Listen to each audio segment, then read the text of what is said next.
get one, Bill. Huh?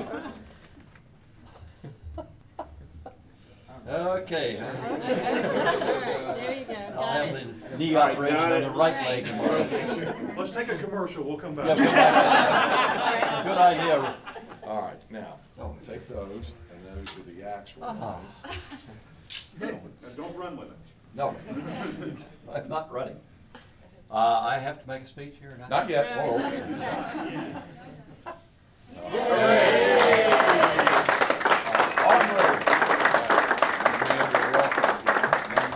Many of, and I was joking about the word artifacts and things of that, but much of the memorabilia that you've seen downstairs and up here, some will be permanent fixtures in here, and others will be in the display cases as well over time. We'll see, and we're still even collecting some other things as well. Are you? Yes. Also, I think we do want to thank Jordan Foreman, who did a fabulous job on the video. Oh, yeah.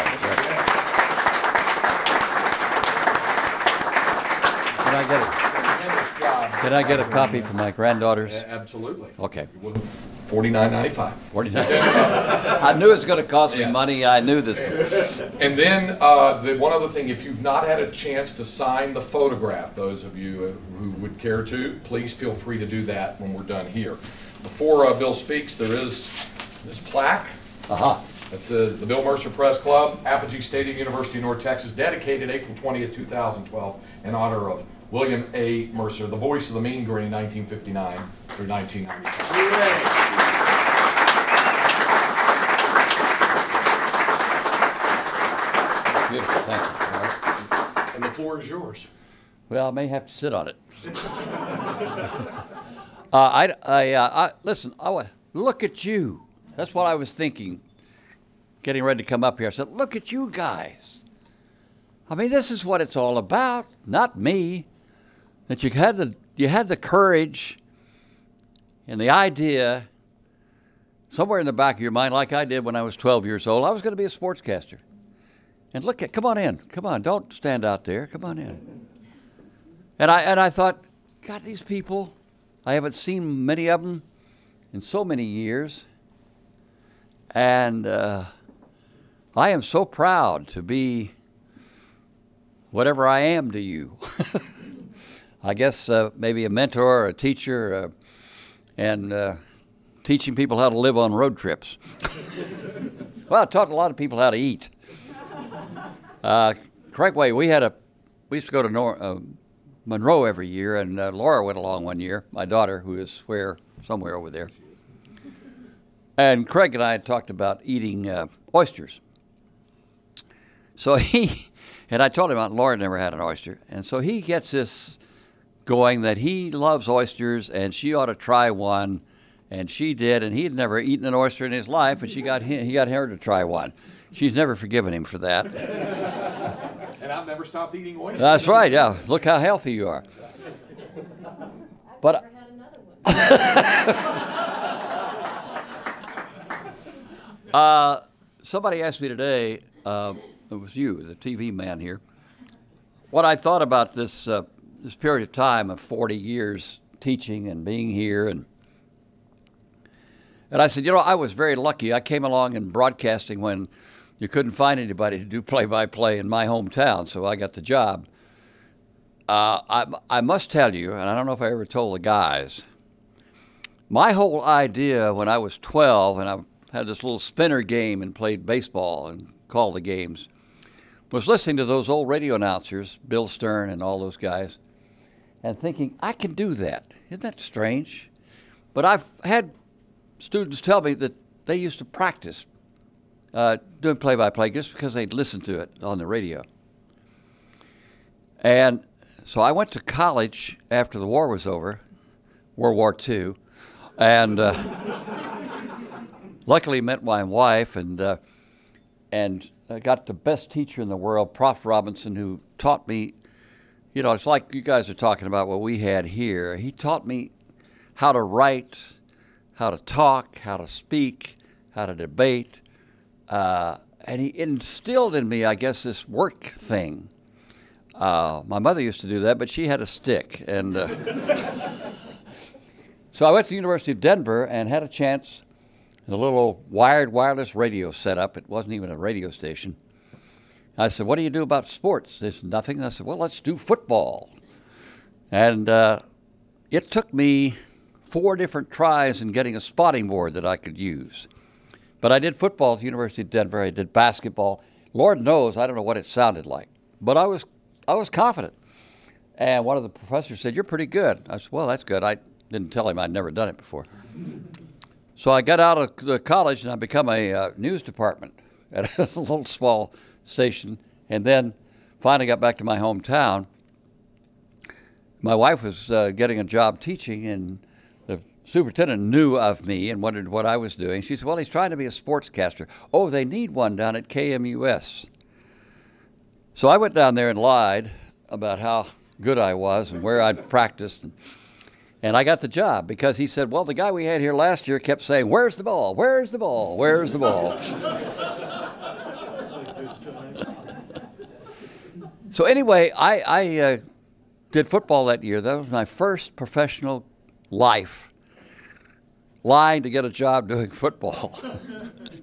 The next year I got a job at the other station doing football, high school football, Class C Western Association baseball, basketball, Golden Gloves, and 2 weeks later they said, oh, by the way, we do a live broadcast of professional wrestling once a month from the, and that I said, God, I've never seen that. What is it? Oh, yeah, you can go down there and talk to the guys, you know. So that's it.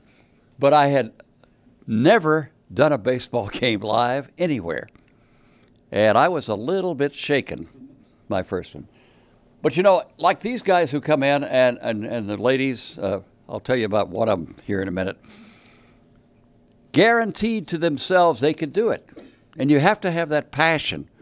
Mike Capps, my aging fellow broadcaster, always talks about passion. And really, this is a passion about people. We're not broadcasting just an event. It's people in the event. And then the people listening. Every year, it seemed, I had somebody in the class say, why the hell do we have to give the names? They've got numbers on their jerseys. Now, think about that. You know, and I had to argue with this one kid every week, finally giving him an F and explaining the people on radio cannot see the GD numbers. And if you want to get this through this course, you better shape up and put the names on there. And from then on, I used names. Yeah. And he tells me once in a while when he uses the word get, he will get a chill down his back, afraid I'm listening. You know, I just kind of put this all together in my mind. I didn't know how to teach. My wife knew how to teach. I should have sent her up, but I had an idea that we need to, from what I didn't learn anywhere, from anybody, that I should, what I have learned now, I should pass on to the students. And it worked, fortunately. So it was always kind of a gee whiz sort of thing, and it got better and better and better. It got really good when they could listen to me, and I'd come back in on Monday and they'd critique me. They loved that one, boy. You know about controlling yourself when there's a home run? Well, you didn't do that. You went crazy. Now for the history of me. No, coming to this university and seeing this is just the epitome of what we all wanted all the years, didn't we? We all wanted something for this university because we love this university. I still do. I came in here, everything by accident. I was down at KRLD and I had a sports show and I was looking through the paper and there was a tiny little article that said North Texas State College having football drills for the fall at Fouts Field, da-da-da. Well, I'd been covering SMU and TCU and the high schools and just back and forth and back and forth. So I said to the guys, where's this North Texas place? He said, oh, it's a little town up there, about 30 miles. I said, you been up there? No, I never go up there. So I thought, well, why don't I just give them a call? So I called, Dr. Jim Rogers, if anybody North Texas remembers him, he was in charge of sort of communications then. And Fred Graham was there as a student. And I said, hey, would it be all right if I came up there and did a story on North Texas football? Oh, yeah. And I said, oh, okay. So I got my little 16 millimeter camera. You'll see a picture of me on the front of one of the media guides. That's all I had on a little camera and a notebook.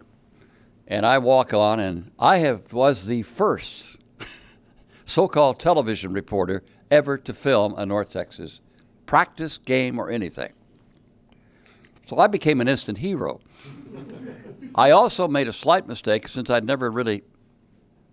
was trying to make it look good like I knew what I was doing. I got down on my knees in front of the offensive line to get a good shot of them, and they ran right over me.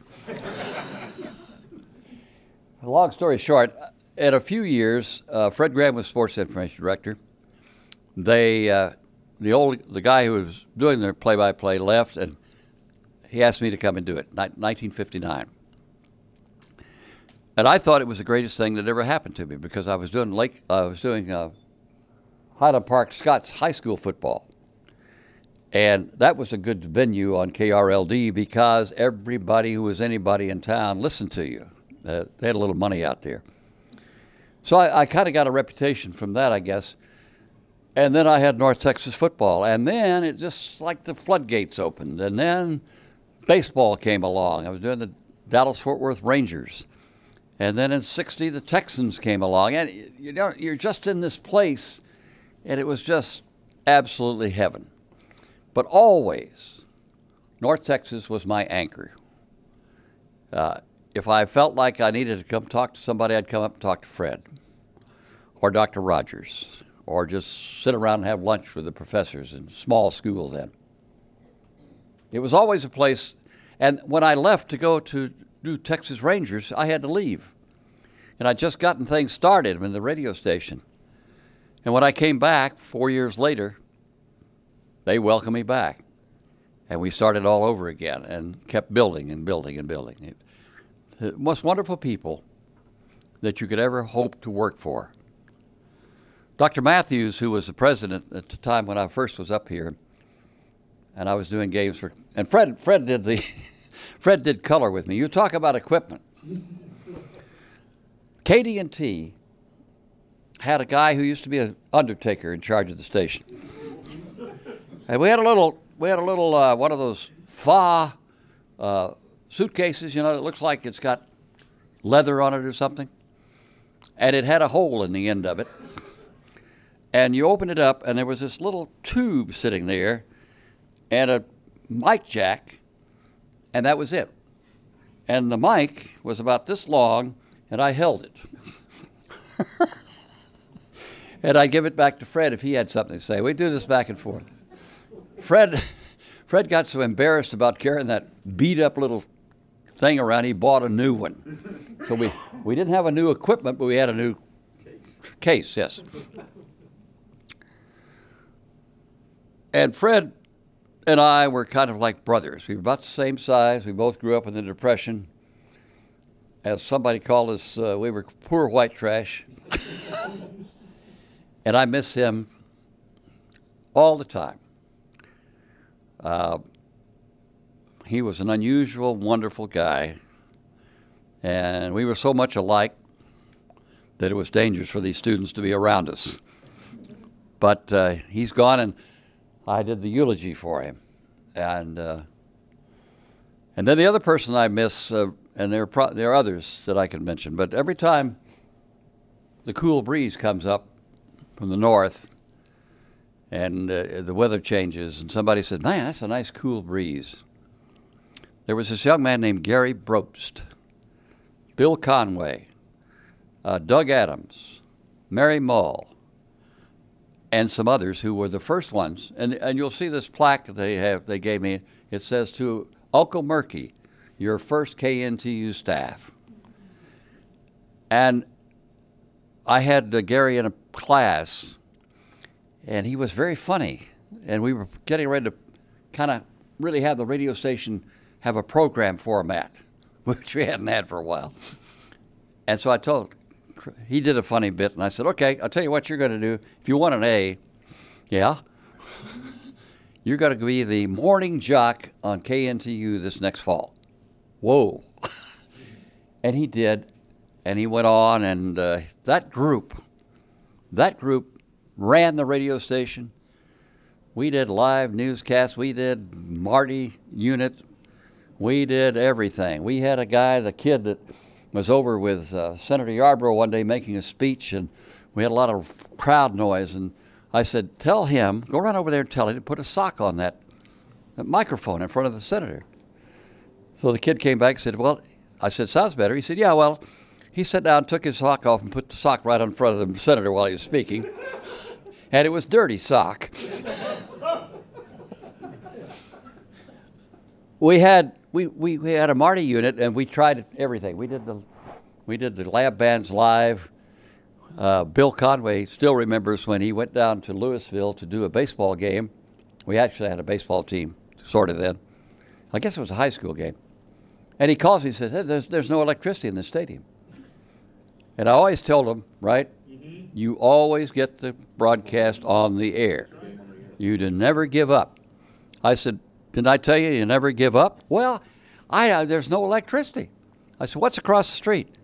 There's a convenience store. They have electricity? Well, yeah, they got electricity. I said, what are you going to do about it? Well, I don't have much extension cord. I said, well, where's the nearest place that sells them? Oh, okay. So I went down and bought one of those orange cords and ran it across the street and got some duct tape and taped it down and set up and did the ball game. You know, it's kind of things like that where you never give up on doing it. You just can't. If you have, I have been so sick if I never could get the thing on the air. That way, about as sick as ready to throw up. So Bill Conway's never forgot that. And he's been in radio for 50 years, 40 years now.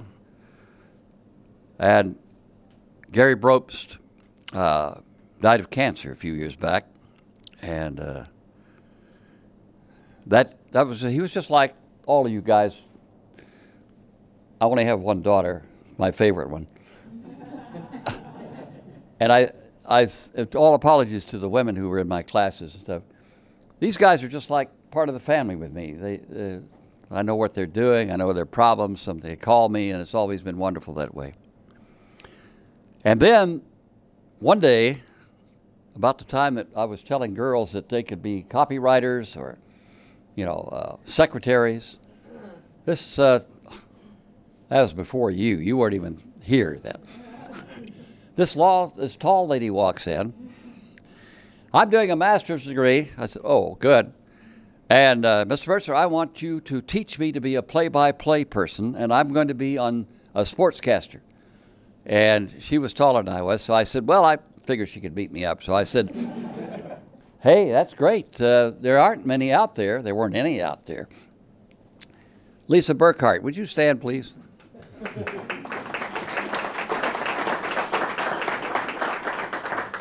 Lisa didn't quite finish her master's because she got a job in Nashville or Chattanooga, Tennessee. Then she became the first woman sports anchor in San Antonio.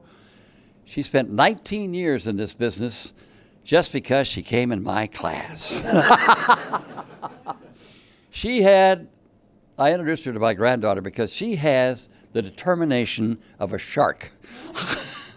She's going to have what she wants, and she did it. And I am so proud of her and all these other guys. I could go on probably too long. I do want to clear up one fact that Mark Followell said. I think he did that on purpose. It was not I who said horse and bull. It was the announcer at Louisville who was telling us the story, and now he's got me. The only time I said a bad word, I believe, was at a Burnett Field Ranger game back in AAA when I said, here's the pitch, and I shit the right field. And I just kept talking, and he rounds first, head second, blah, blah, blah, blah, blah. But you know, that's one of the hard things. You can slip your tongue and they just jump all over you. But particularly then, I don't think it carry anymore now. But let me tell you that this is a great honor, and I have told everybody that the greatest thing that I did was come here and do North Texas. Do North Texas from the beginning to the end. Public affairs. We did TV shows when there shouldn't have been any TV shows. We did stuff. We had a TV camera. The first one was about this long, and we shot from the press box of Mother, and we couldn't get a picture. There was not enough light, that terrible light that they had over there. So I said, how can we get enough light? So I got one of these retractable scissor web, platforms, you know, for construction. And I went to the guys, can we borrow one of those? Yeah, what are you going to do? I'm going to put a cameraman up there, and we're going to shoot the game. And we put a cameraman up there, and we shot the game, and we had enough light because we were close to the field. You know, it's just that kind of stuff. This stuff, I don't even know where it begins and ends down there. They don't have any reel-to-reel tape recorders or anything else much that I remember. Thank you for bringing the amplifier. Anyway, I want to thank you so much. I am deeply honored. I think this is the greatest place I ever have been, and what we did here and what I did here, and we all did it together. And you're all going on, and that's the main thing. And seeing David Burrell come all the way from Wyoming is one of the great mysteries of how in the hell he ever got here without getting killed. So thank you all. I love you. And oh, by the way, I was going to ask Hank, and maybe some of the your staff here can tell me.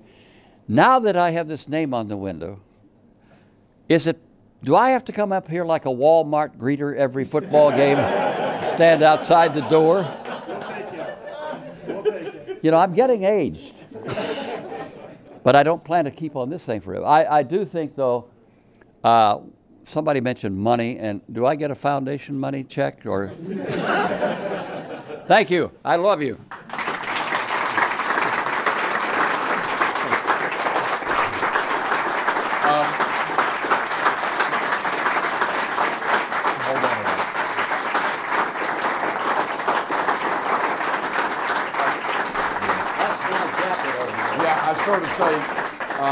We do want to let everybody know a couple of first we can go back downstairs and enjoy more beverage and fellowship down there. Oh, it's over here. Okay. All right. Oh, lovely. That's great. It's just like making a run to the beer bar. Everybody smiles when we go by the beer bar. One note I got to tell you, because some of you were on that trip, I think. It may have been the older guys. I had a 9-passenger Dodge station wagon, and we had a contest down in Baton Rouge, Louisiana, and I took 8 students with me. And I drove that station wagon down old Highway 1 to Baton Rouge, and every now and then we had to stop and get a loaf of bunny bread and a 6-pack of beer. I couldn't drink or eat anything, but they were sloshed by the time.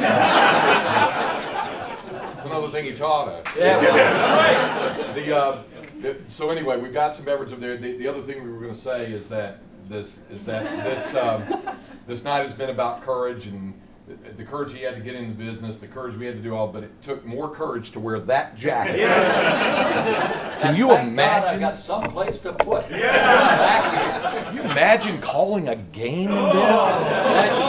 Imagine taking it and going on a plane with it. Imagine getting it dry cleaned. Oh, I've never had it dry cleaned. So thank you, Hayden Fry. So everybody just enjoy. Thank you so much.